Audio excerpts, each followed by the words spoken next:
الله تخربون على مستحضرات التجميل اللي فيها العطور المركزة القوية واللي فيها الكحول، وما تدرون انه هذه الامور اكبر سبب لكسر حاجز البشرة. شنو يعني كسر حاجز البشرة؟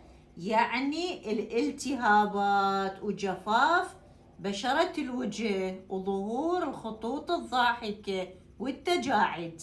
اكبر خطأ انه فصل الشتاء او موسم الشتاء تقللون من شربكم للماء، وهذا سبب لجفاف البشرة. وقت الشتاء لازم على الاقل باليوم 8 اكواب ماء تشربون.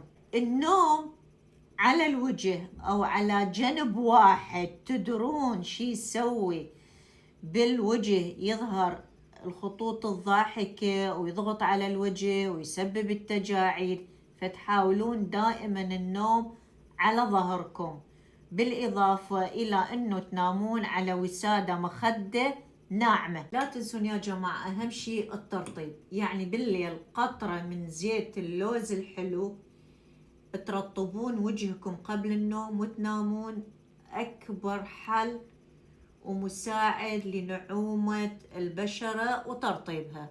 ولا تنسون اللايك والفولو والشير، وأمانة عليكم تطلعون هذا الفيديو اكسبلور عشان الناس كلها تستفيد منه.